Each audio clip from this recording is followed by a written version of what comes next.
Unfortunately, I keep seeing patients lose teeth that could actually be saved quite easily. Why? Because they're afraid of dental treatment and don't go through with it. Yes, that means they've already been to the dentist, they've even received a treatment plan. Basically, everything is set to go, the financing's in place, the insurance will pay, and yet the appointments just aren't made. Why? Because people are afraid that something might happen and simply can't cope with that fear. And in this video, you learn where this fear of the dentist actually comes from, what's going on in your mind, what's happening there, and most importantly, which practical strategies really help to gradually reduce and overcome this fear. And I promise you, with the right techniques, anyone can learn to approach dental visits more calmly. In our practice in Potsdam, we haven't specifically specialized in treating anxious patients, but I think we have a lot of patients who come to us with fear and over time are able to reduce that fear. We receive this feedback again and again. The relief is simply visible on our patients' faces who after the treatment say, "Wow, I never imagined it could be this relaxing." And many patients tell us that after years, they have completely overcome their fear of the dentist. And how you too can experience this moment is what I'm going to tell you now. So fear of the dentist is very common. According to estimates, up to 20% of the population suffer from severe dental anxiety. That amounts to about 16 million people in Germany. And the reasons for this are varied. First of all, of course, there are bad experiences, especially in childhood. An unpleasant visit to the dentist can become deeply ingrained in your memory. Yes, and it's just like when you've touched a hot stove.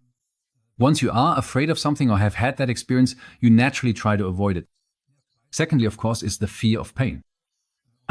Even though modern dentistry can now work almost painlessly, this fear persists stubbornly. The fact that it can work painlessly doesn't necessarily mean that it always does.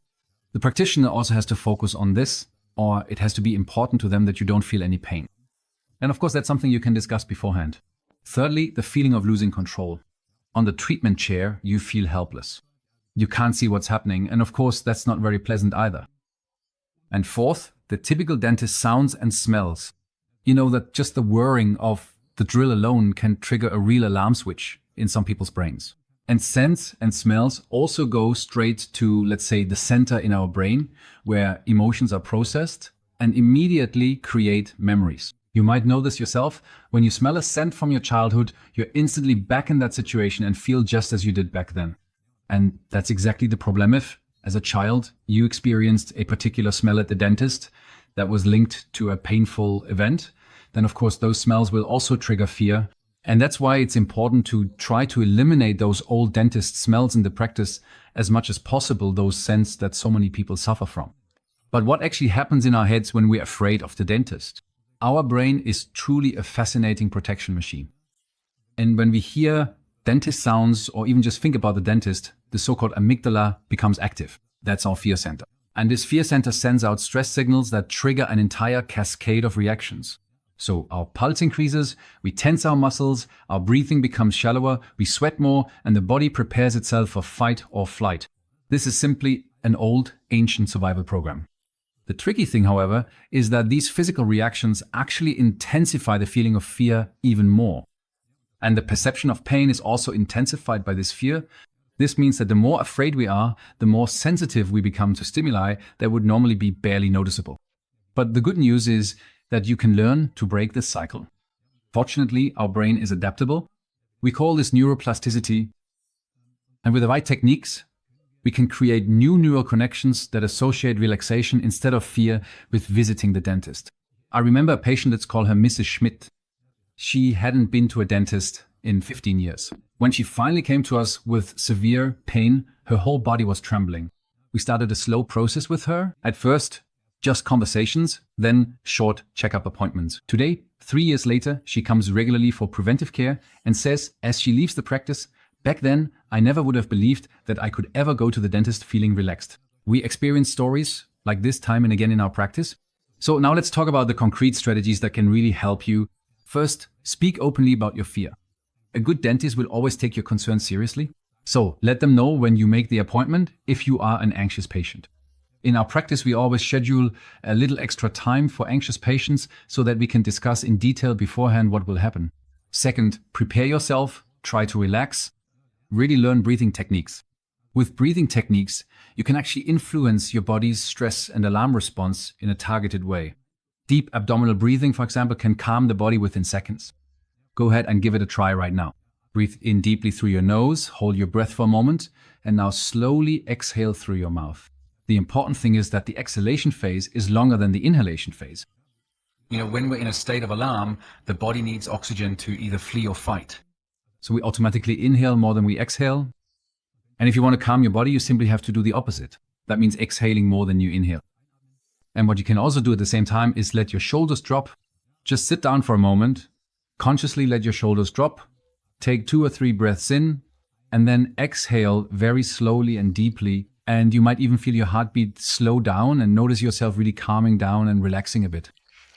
So, fourth, use modern pain therapy. There are, of course, a whole range of gentle anesthesia methods that you can hardly feel. In our practice, what we do is apply a topical anesthetic to the mucous membrane where we plan to administer the anesthesia so that you don't feel the prick. Yes, there are also practices that offer nitrous oxide or sedation, and I would say for particularly difficult cases, such as when implants need to be placed or major treatments are required, we also offer anesthesia in our practice. Yes, that means an anesthesiologist comes in and basically puts you to sleep for the duration of the treatment so that you don't actually experience the entire procedure yourself, which of course is a huge relief for many anxious patients. And fifth, something else that can help you, bring someone for support. Yes, sometimes it simply helps to have a familiar person there with you. Yes, or distract yourself in some way. For example, in my treatment room, I have a monitor on the ceiling where patients can watch some nature scenes and distract themselves a bit. Of course, you can also bring earplugs and listen to some music or bring a stress ball. We also have one in the practice that you can squeeze. These are all things that can help distract you a little. To summarize, communication with the practice team, relaxation techniques, gradual approach, modern pain management and support. These 5 strategies have really helped many of our patients overcome their fear of the dentist. And the key is not to try to solve all problems at once, but to take small, manageable steps. Remember the moment I talked about at the beginning? That moment of relief when someone, after years of fear, is able to sit relaxed in the dentist chair again. You can experience that moment too. It does take courage to take the first step, but it's worth it. Because overcoming your fear of the dentist doesn't just mean healthier teeth. It also means a significant improvement in your quality of life. And you have nothing to lose. Yes, if you go for regular checkups, problems can be detected early before they become serious. You'll feel good when you smile, because you'll know your teeth are healthy, and you'll be free from that constant worry that many people with dental anxiety carry with them for years. Maybe you know someone who suffers from dental anxiety and is putting off important treatment because of it. In that case, this video could actually be the first step toward a less fearful future for that person. So if you like, feel free to share this video with people who could benefit from it. Sometimes it's easier to get information from a neutral expert than from friends or family. And maybe it will also help someone finally find the courage to take the first step. Have you had any experiences with dental anxiety yourself, or perhaps other strategies that have helped you? Please feel free to share them in the comments. Your tip could be worth its weight in gold for someone else.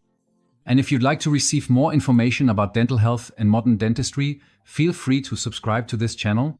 Thank you for watching. I'm Dr. Reinhard Dittmann, and my team and I wish you a radiant smile completely free of fear. In the next video, we'll talk about how modern dentistry can now work almost painlessly. Until then, stay healthy.